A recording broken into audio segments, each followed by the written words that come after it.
সীমান্তে বাংলাদেশি নাগরিক হত্যা বন্ধের দাবি নয়াদিল্লি সীমান্ত সম্মেলনের মূল এজেন্ডা, জানালেন স্বরাষ্ট্র উপদেষ্টা। দুদেশের অসম চুক্তি নিয়ে আলোচনার আশা। দল গঠন করে নির্বাচিত হতে সরকারের সব শক্তিকে ব্যবহার করলে 5 আগস্টের আকাঙ্ক্ষা ব্যাহত হবে বলেছেন সালাউদ্দিন আহমদ। 26 ঘন্টা পর সারা দেশে ট্রেন চলাচল শুরু, শিডিউলে কিছুটা হেরফের। বরিশাল ও পটুয়াখালীর 18টি রুটে বাস ধর্মঘট শুরু।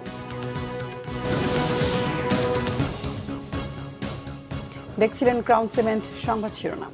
সীমান্ত হত্যা যে কোনো উপায়ে বন্ধ করতে হবে বলেছেন স্বরাষ্ট্র উপদেষ্টা অবসরপ্রাপ্ত লেফটেন্যান্ট জেনারেল জাহাঙ্গীর আলম চৌধুরী। সচিবালয়ে স্বরাষ্ট্র মন্ত্রণালয়ের সভাকক্ষে বিজিবি বিএসএফ মহাপরিচালক পর্যায়ে সীমান্ত সম্মেলন সংক্রান্ত এক সংবাদ সম্মেলনে তিনি কথা বলেন। স্বরাষ্ট্র উপদেষ্টা বলেন, আওয়ামী লীগ সরকারের আমলে ভারতের সঙ্গে হওয়া সব ধরনের অসম চুক্তি নিয়ে আলোচনা হবে। জানান 17 থেকে 20 ফেব্রুয়ারি বিজিবি বিএসএফ বৈঠকে কি আলোচনা হবে তা নিয়ে আলোচনা হয়েছে আইন শৃঙ্খলা কমিটির বৈঠকে। বলেন, বর্ডারে কৃষিকাজের সময় বাংলাদেশিদের ধরে নিয়ে যাওয়া বন্ধ করতে হবে। সীমান্তে ফেনসিডিল উৎপাদন বন্ধের পাশাপাশি মাদকের চোরাচালান বন্ধের ওপরও জোর দেন তিনি। জানান, কিছু কাজ আছে যেগুলো করতে হলে দুই দেশের সম্মতি প্রয়োজন। আগরতলায় শিল্প কারখানার বর্জ্য বাংলাদেশে দূষণ সৃষ্টি করে, এ বিষয়টি সুরাহার বিষয়ে আলোচনা করতে হবে। এছাড়া বাংলাদেশ প্রসঙ্গে ভারতীয় গণমাধ্যমে মিথ্যা সংবাদ পরিবেশন বন্ধে বিষয়টিও তুলে ধরবে ঢাকা।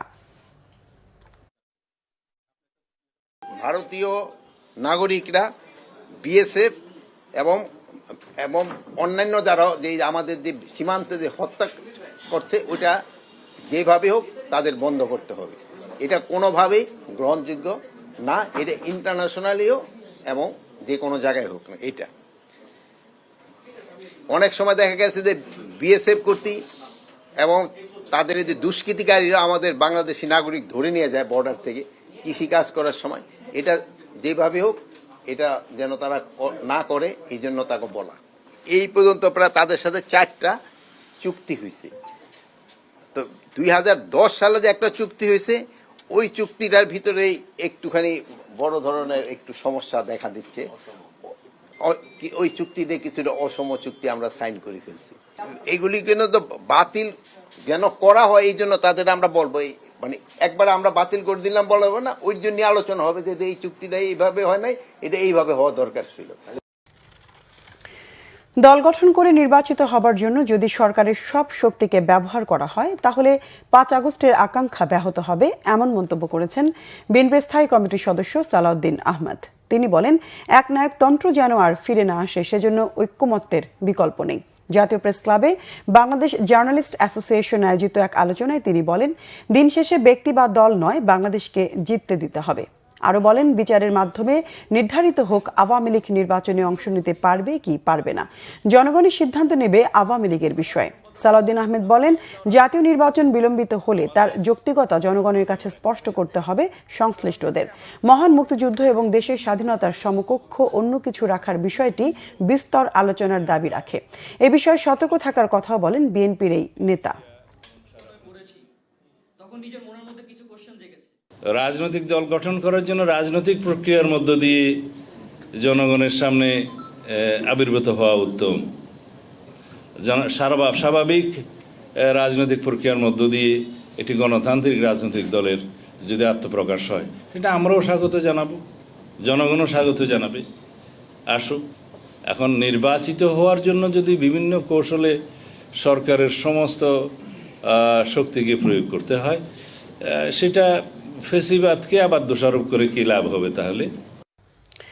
পিলখানায় বর্বর হত্যাকাণ্ডে জড়িত সাজাপ্রাপ্ত খুনি সৈনিকদের নিরপরাধ দাবি করে জাতিকে বিভ্রান্ত করার চেষ্টা করা হচ্ছে, অভিযোগ শহীদ পরিবারের সদস্যদের।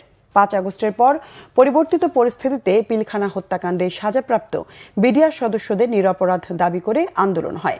এর প্রেক্ষিতে জামিনে মুক্ত হন সেই সময় সাজাপ্রাপ্ত বেশ কিছু বিডিআর সদস্য। এই ঘটনার প্রতিবাদে এবার পিলখানা হত্যাকাণ্ডে জড়িতদের নিরপরাধ দাবির প্রতিবাদ জানিয়েছেন পিলখানায় হত্যার শিকার 57 সেনা কর্মকর্তার শহীদ পরিবার সহ বেঁচে ফেরা সেনা কর্মকর্তারা। বুধবার মহাখালীর রাওয়া ক্লাবে পিলখানা সৈনিকদের নৃশংসতার স্মৃতিচারণ করেন নির্যাতনের শিকার শহীদ পরিবারের পরিবারের সদস্যরা দাবি জানান বিচার নিশ্চিতের। 15 বছর পরে প্রকৃত খুনিদের আড়াল করতে নিরপরাধ দাবি করা, হত্যায় জড়িত বিডিআর সদস্যদের ঢালাও জামিন দেওয়ার ঘটনারও প্রতিবাদ জানান তারা। শহীদ পরিবার ও বেঁচে ফেরা সেনা কর্মকর্তারা বলেন, খুনিদের নিরপরাধ দাবি করা শুধু বিচারহীনতার সংস্কৃতি চালু করা নয়, ছাত্র জনতার সরকারকে প্রশ্নবিদ্ধ করারও অপচেষ্টা। দাবি পূরণের আশ্বাসে রেলের রানিং স্টাফরা কর্মবিরতি প্রত্যাহার করায় সারা দেশে ট্রেন চলাচল স্বাভাবিক হয়েছে। রাত 2:30টার দিকে রেল উপদেষ্টা ফজল কবির খানের সাথে শ্রমিক নেতা, রেল কর্মকর্তা ও কর্মচারীদের সাথে বৈঠকে এ সিদ্ধান্ত হয়। পরে আন্দোলনকারী রেলওয়ে রানিং স্টাফ ও শ্রমিক কর্মচারী ইউনিয়নের সাধারণ সম্পাদক মুজিবর ধর্মঘট প্রত্যাহারের ঘোষণা দেন। কর্মবিরতি প্রত্যাহারের ঘোষণার পর কমলাপুর রেল স্টেশনে সকাল 6টা থেকে বিভিন্ন গন্তব্যের উদ্দেশ্যে ছাড়তে শুরু করে ট্রেন। স্টেশনে যাচ্ছেন যাত্রীরা। এর মধ্য দিয়ে 26 ঘন্টা পর সারা দেশে ট্রেন চলাচল স্বাভাবিক হয়। তবে গভীর রাতে রেল কর্মচারীদের কর্মবিরতির সিদ্ধান্ত হওয়ায় যাত্রীদের অনেকে এ বিষয়ে জানতে পারেননি। তাই সকালে স্টেশনে যাত্রীদের তেমন ভিড় দেখা যায়নি। তবে বেলা বাড়ার সাথে সাথে যাত্রীদের সংখ্যাও বেড়েছে। এদিকে দীর্ঘ সময় ট্রেন চলাচল বন্ধ থাকায় শিডিউলে কিছুটা হেরফের হয়েছে। 1 ঘন্টা করে দেরিতে ছাড়ছে ট্রেনগুলো। মোটামুটি সময় মতোই ছেড়ে যাচ্ছে ট্রেনগুলো। পরিস্থিতি স্বাভাবিক হতে 2-1 দিন সময় লাগবে বলে জানিয়েছেন কমলাপুরের স্টেশন ম্যানেজার শাহাদাত হোসেন। রাজধানীর বাইরেও সারা দেশে ট্রেন চলাচল স্বাভাবিক হয়েছে। ভোর থেকে উত্তরের সবকটি জেলায় ট্রেন চলাচল শুরু হয়েছে। স্টেশনগুলোতে যাত্রীদের খুব একটা চাপ না থাকলেও যাত্রীরা কম বেশি আসছেন। সঠিক শিডিউলে চলাচল করছে ট্রেন। রংপুর রেল স্টেশনে দৈনিক 18টি ট্রেন চলাচল করলেও সকাল 10টায় রাজধানী ঢাকার উদ্দেশ্যে ছেড়ে গেছে 5টি ট্রেন। বেলা বাড়ার সাথে সাথে স্বাভাবিক হয়েছে লোকাল ও আন্তনগর ট্রেনের চলাচল। কাজে যোগ দিয়েছেন ট্রেনের রানিং স্টাফরা। পণ্য পরিবহন ও খালাস হচ্ছে স্বাভাবিক দিনের মতো। অনেকটা স্বস্তিতেই যাত্রীরা। ময়মনসিংহ থেকেও শুরু হয়েছে বিভিন্ন রুটে ট্রেন চলাচল। স্বস্তি ফিরেছে যাত্রীদের মাঝে। ময়মনসিংহ রেলওয়ে স্টেশন থেকে সকাল 7:30টায় ছেড়ে গেছে চট্টগ্রামগামী ময়মনসিংহ এক্সপ্রেস। এরপর জামালপুর থেকে ছেড়ে আসা ঢাকাগামী জামালপুর কমিউটার ছেড়েছে। সকাল 8টায় ভুয়াপুরের উদ্দেশ্যে ছেড়ে গেছে ময়মনসিংহ এক্সপ্রেস। কিছুটা শিডিউল বিপর্যয় হলেও যাত্রীদের অভিযোগ নেই। পরিস্থিতি ধীরে ধীরে স্বাভাবিক হয়ে আসবে আশা রেলওয়ে কর্তৃপক্ষের। ট্রেন চলাচল শুরু হলেও সূচি বিপর্যয়ের কারণে চট্টগ্রামে দুর্ভোগে পড়েছেন যাত্রীরা। নির্ধারিত সময়ে ছেড়ে যায়নি কোনো ট্রেন। স্বাভাবিক সময়ের তুলনায় যাত্রী অনেক কম দেখা গেছে রেল স্টেশনে। বরিশাল বিএম কলেজের শিক্ষার্থীর কাছ থেকে হাফ ভাড়া না নেয়ার জেরে 18টি এবং যান ও মালের নিরাপত্তা চেয়ে পটুয়াখালী থেকে দক্ষিণ ও পশ্চিমাঞ্চলের 15টি রুটে অনির্দিষ্টকালের জন্য বাস চলাচল বন্ধ রয়েছে। বরিশাল পুলিশ জানায়, রাতে বিএম কলেজের এক শিক্ষার্থীর কাছ থেকে বাসের হাফ ভাড়া না নেওয়ার জেরে শিক্ষার্থী ও শ্রমিকদের মধ্যে ধাওয়া পাল্টা ধাওয়া হয়। এ ঘটনায় শিক্ষার্থীরা 5টি বাস ভাঙচুর করে। আহত হন 7 জন শ্রমিক।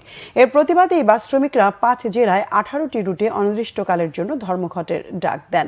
এতে সকাল থেকেই ভোগান্তিতে পড়েন যাত্রীরা। এদিকে যান ও মালের নিরাপত্তা চেয়ে পটুয়াখালী থেকে দক্ষিণ ও পশ্চিমাঞ্চলের 15টি রুটে বাস ধর্মঘট শুরু করেছে পরিবহন শ্রমিকরা।